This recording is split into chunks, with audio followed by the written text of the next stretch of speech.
It is time for Emerald Eats, where we highlight amazing food in our area. Yes, and today we are joined by the owner and executive chef at Driftwood, Dan Mallahan. Hello, how are you doing? Very well, thanks for having me. Excited to be here. Look at all these beautiful colors we have going on. So Driftwood, it opened up in Alki in January. That is not that long ago. No. How's it going so far?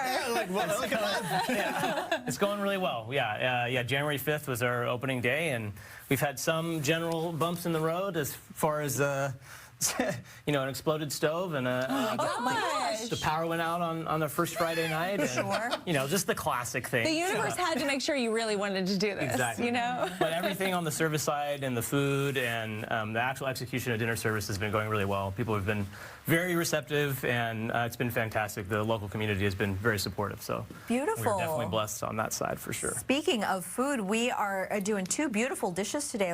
Let's get right to it. Yeah, so we're doing a steelhead preparation that we get from we actually get from Northwest Bounty. He works directly with a lot of Native American tribes in Washington State. So this is from the Quileute tribe.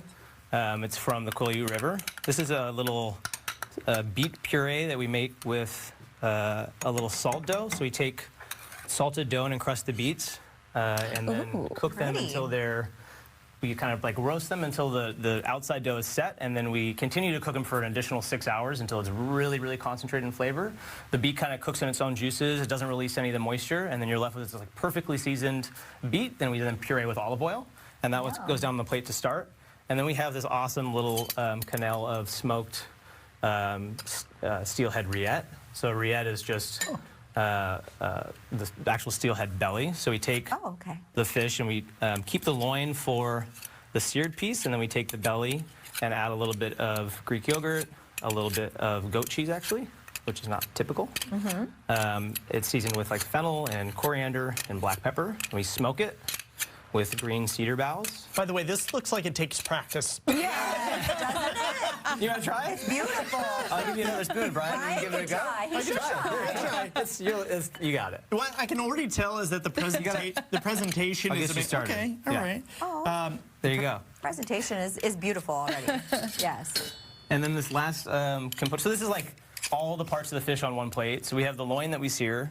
We have the belly that we turn into rillette. You got it. You do it. You're killing it. That's it. All right. We'll put that one right here. Okay.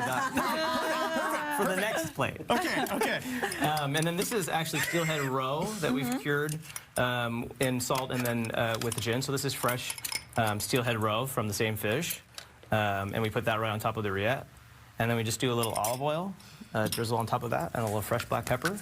And then we have a sauerkraut that we make in-house with some purple cabbage and then some sauerkraut cabbage, which is like a larger kind of yellow cabbage. We combine the two, and it makes this beautiful like pink color. This is just naturally fermented 14 days outside of refrigeration until funky and sour and awesome. But you can't eat it. You can eat it. It's actually really, really good food. I don't know if I would know the perfect level of funkiness. It's probiotics, right? Exactly. It's lactobacillus. It's like a naturally occurring thing that grows on anything that's close to the ground, and we just use that culture to inhibit the breakdown of the vegetable, and it has this awesome, beautiful flavor and color, traditional sauerkraut. So pretty. It's pretty to look at. Usually, when I make stuff at home, I feel like I just kind of slop it on the plate. You just gotta get some like fancy, tweezers and tongs and things. That's right. Yeah. I'm already thinking how I'm gonna rub the little sauce on the side the next time I make something. It's so nice. That takes some practice. That's also one of the things with that color. You gotta just leave it alone. Yeah. It's a one and done type scenario. And then we just have some nice greens, such as mustard greens, just a combination of a bunch of different mustard greens that we put on to kind of make it nice and bright, and a little bit of spice. And then we just finish with a little bit of sherry vinegar and some sea salt. This does look amazing. I gotta say, wow. And protein rich, if you're tracking your numbers like moi. Yeah. What is it, 110 a day? What's the goal? I'm trying to hit 115 a day. All right, there it is. There you Is this go. it right here? Look at that. Look at that. And you have a veggie option too, right? Yeah, we're doing this awesome preparation of carrots. We work with a couple of farm partners throughout Washington, but this is Little Big Farm. They're in Olympia. We have a couple of different preparations of carrots. One's raw, a roasted carrot, and then a fermented carrot. We do a hot sauce in-house, and we take that brine after the peppers have been fermented, and we then put carrots in that brine, and then do a similar thing we do to the sauerkraut, kind of wait for about 14 to 21 days until the vegetable's broken down.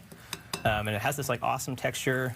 It's like sour and funky and a little bit spicy because it used to be a hot sauce. This is just a little raw kale pesto, kale and arugula pesto that we have down on the plate. Oh yeah. I am so obsessed with all the bright colors in these dishes. Oh, for sure. Yeah. Where do you get most of your inspiration from? The market. I mean, we're the whole concept of what we do is literally market driven. We're a community restaurant focusing on the abundance of Washington State and really supporting the people that grow food here. So our mantra is like eat local first. Yeah. So, you know, for a bunch of reasons, but we'd rather support the food communities that are in Washington. So we do our best to source all of our fresh ingredients, all of our produce, all of our proteins is just from Washington State. Beautiful. So we have about a minute left. I'm going to hop over here to try this with Brian.